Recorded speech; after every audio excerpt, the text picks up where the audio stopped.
Assalamualaikum. Waalaikumsalam Ustadz. Bagaimana kabarnya? Alhamdulillah baik. Ustadz, saya perkenalan dulu ya.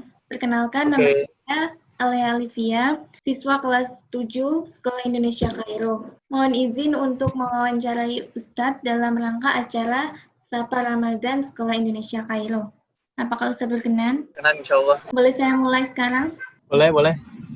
Baik, pertanyaan pertama. Bagaimana dengan perkuliahan dan ujian di Al-Azhar selama musim pandemi COVID-19 ini, Ustadz? Apakah semuanya dilaksanakan secara online atau ada yang offline?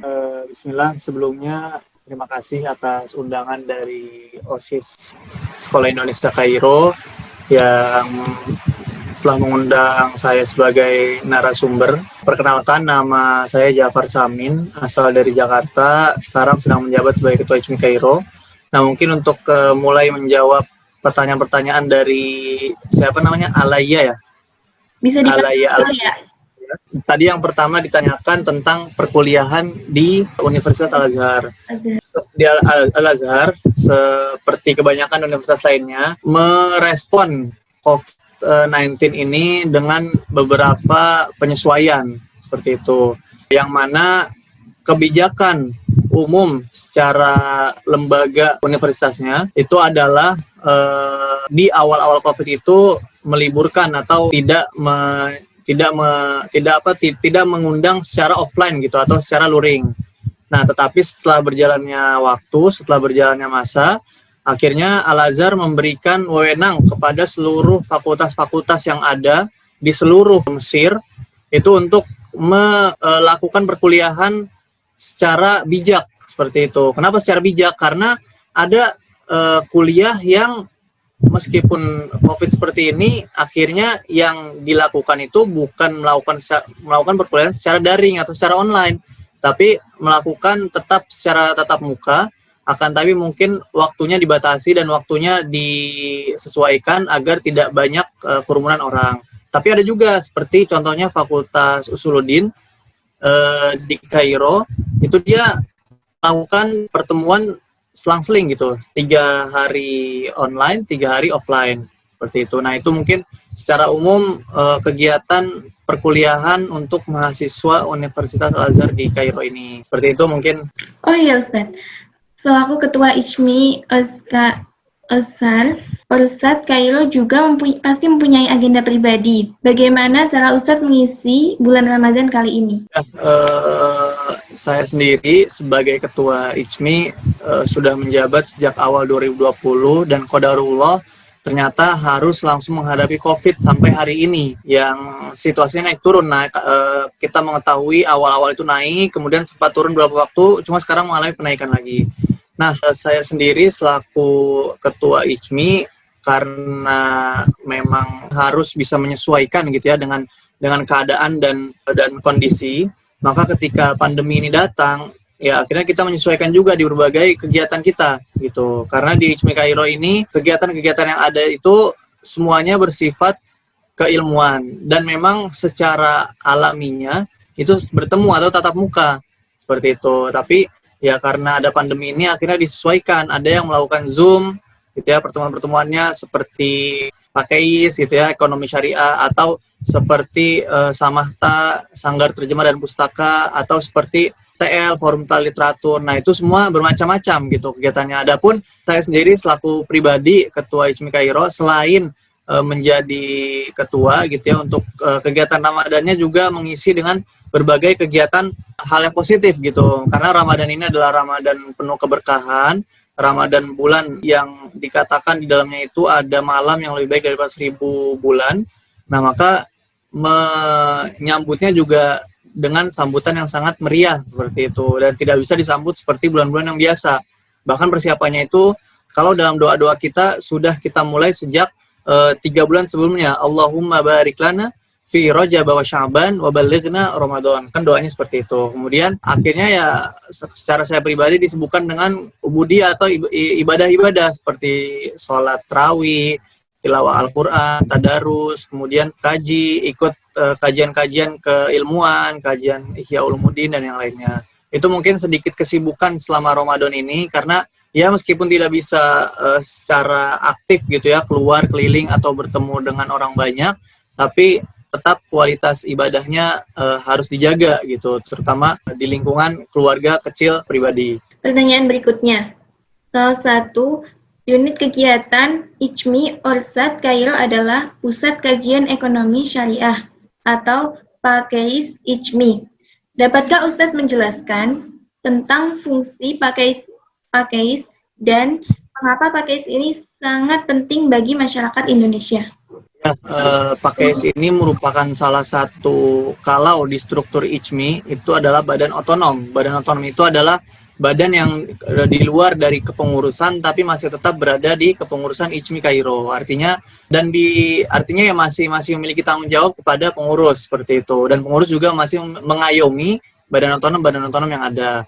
Nah, sebagai pengetahuan, badan otonom di ICMI Kairo itu ada 6 gitu. Yang salah satunya adalah Pusat Ekonomi, Kajian Ekonomi Syariah atau Ekonomi Islam. Ada yang lainnya itu seperti pelatihan kaligrafi, terjemah dan pustaka, telaah literatur, media dan informatika, kemudian studi atau kajian bahasa Arab dan ilmu waris. Nah, tadi pertanyaan dari De Alaya ini tentang PAKEIS ya. Nah, PAKEIS ini adalah Pusat Kajian Ekonomi Islam. Nah, dari namanya aja kita sudah mengetahui bahwa ya pembahasan yang ada di PAKEIS ini adalah pembahasan yang berkaitan tentang muamalah gitu. Dalam fikih ada bab muamalah. Nah, inilah pembahasannya dalam PAKEIS ini. Dan PAKEIS ini menjadi penting bagi mahasiswa Indonesia di Mesir karena ketika kita melihat ke Indonesia itu orang-orangnya atau masyarakat-masyarakat yang sudah mulai melek tentang ekonomi. Nah, bagaimana kita atau di sini mahasiswa-mahasiswa di sini sebagai salah satu orang yang memiliki kemampuan syar'i yang di atas yang lain, itu mampu juga untuk menyampaikan tentang ekonomi Islam gitu. Jadi bukan hanya ekonomi secara umum, ekonomi kapitalis atau yang lainnya, tapi ekonomi secara syariahnya seperti apa gitu. Dan waktu tempuhnya juga terbilang cukup efektif untuk menyelesaikan kajian di pusat atau di PAKEIS ini.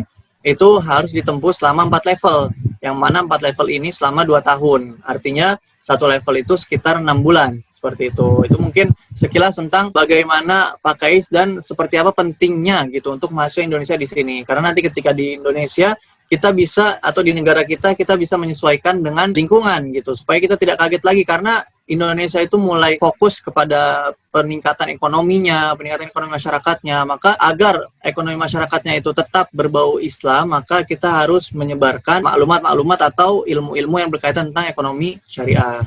Bila berkenan, dapatkah Ustadz memaparkan prestasi mahasiswa atau mahasiswa Indonesia yang berada di Mesir yang tergabung dalam Asosiasi Kaligrafer Arab Murni Indonesia atau Afanin ICMI pada bidang seni kaligrafi Arab? Nah ya, tadi seperti yang sudah disampaikan di awal, jadi salah satu badan otonom yang ada di ICMI Kairo itu adalah Afanin atau Asosiasi Kaligrafer Arab Murni Indonesia di Mesir, Afanin ICMI.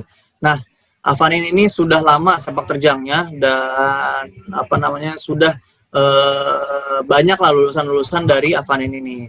Untuk tadi prestasi-prestasi yang sudah ditorehkan oleh Afanin ICMI atau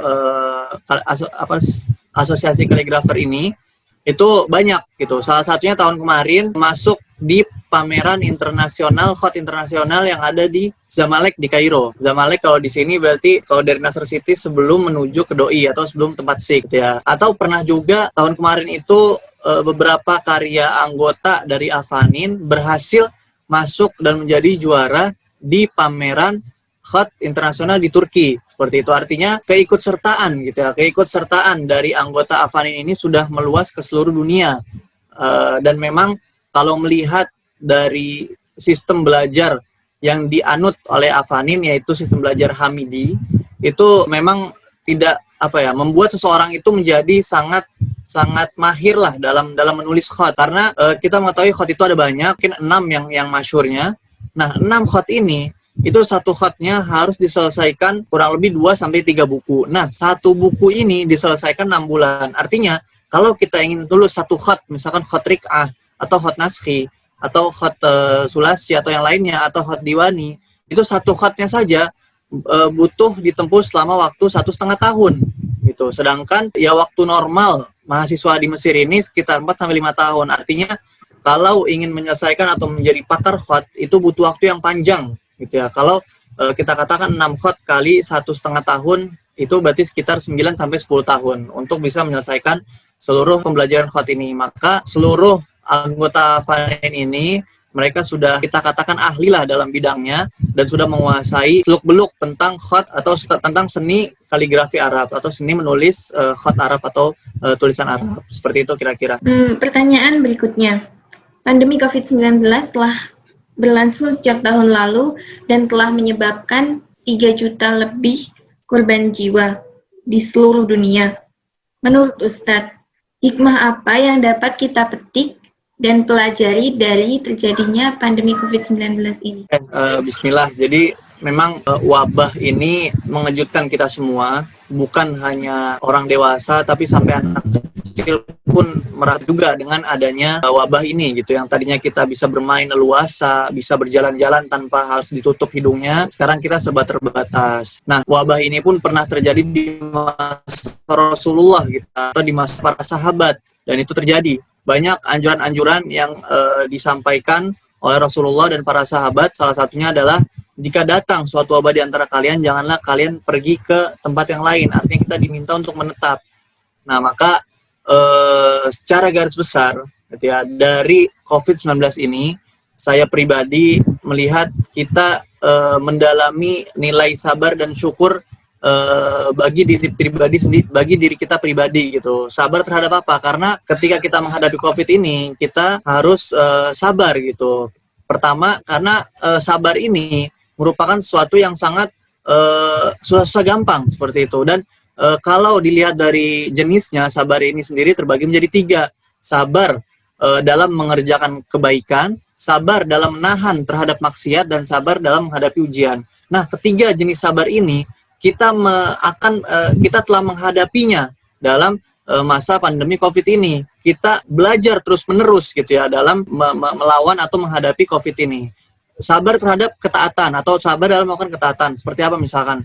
Ya, kita dalam kondisi tidak boleh kemana-mana, bahkan setahun kemarin itu tidak sampai masjid-masjid semua ditutup. Itu kita harus sabar melakukan ibadah di awal waktu, melakukan ibadah yang rutin, tidak kendor, tidak terlewat. Itu kita harus sabar, karena kalau tidak sabar itu kita akan terlupa gitu ada kewajiban kita untuk beribadah. Yang kedua, sabar kepada, nah kita mengetahui bahwa ketika manusia gitu ya, manusia secara umumnya itu ketika bersama-sama dengan orang lain itu dia akan merasa malu untuk melakukan keburukan, misalkan alaya atau siapa gitu ya bersama dengan temannya yang lain merasa malu gitu, ada rasa malu untuk melakukan keburukan. Tapi ketika misalkan seorang manusia di rumah sendirian, di kamarnya sendirian, nah itulah dia diuji untuk tidak melakukan maksiat gitu, untuk tidak melakukan keburukan.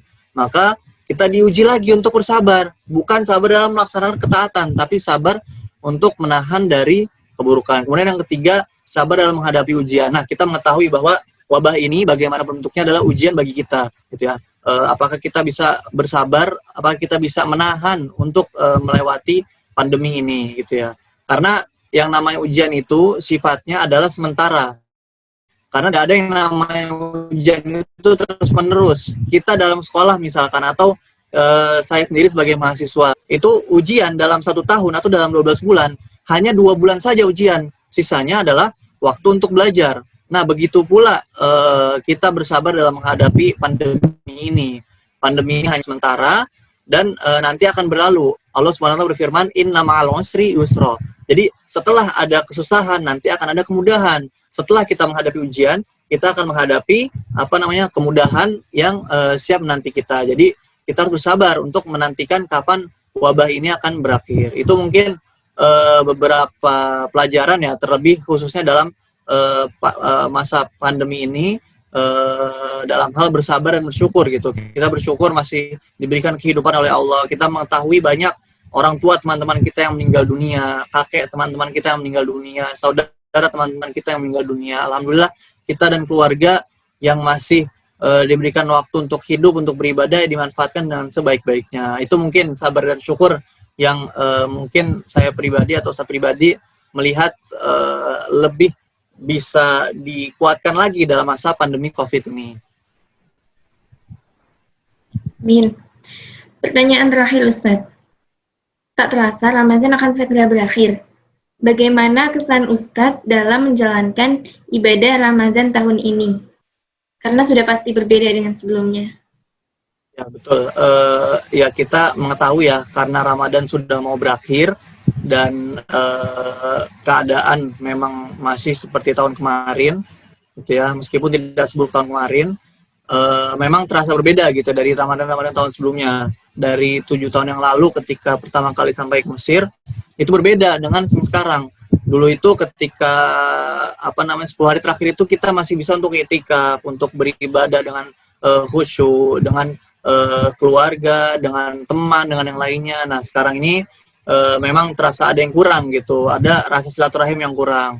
Nah maka di hari-hari terakhir ini ya coba kita manfaatkan gitu ya untuk semuanya, karena sesuatu itu dinilai dari akhirnya gitu. Al-ibra bil khawatim kalau dalam bahasa Arabnya, karena percuma seseorang itu ya semangat seumur hidupnya atau menjadi Islam seumur hidupnya, tapi ketika nauzubillah ketika ingin meninggal malah terjerumus, atau kita semangat dari awal Ramadan tapi ketika akhir Ramadan malah menjadi malas, itu nauzubillah min dzalik. Maka ya kesannya memang terasa kurang gitu untuk Ramadan yang sekarang. Tapi mau bagaimanapun juga ya dijalani saja semaksimalnya, sekuatnya, dan semaksimalnya lah, seperti itu. Itu mungkin kesan-kesan untuk Ramadan tahun ini. Baik, terima kasih Ustadz karena sudah berkenan meluangkan waktunya untuk wawancara kali ini. Semoga ilmu yang Ustadz berikan bermanfaat bagi kita semua. Mohon maaf apabila saya berbuat kesalahan, entah disengaja maupun tidak disengaja. Saya mohon izin undur diri. Terima kasih. Wassalamualaikum warahmatullahi wabarakatuh.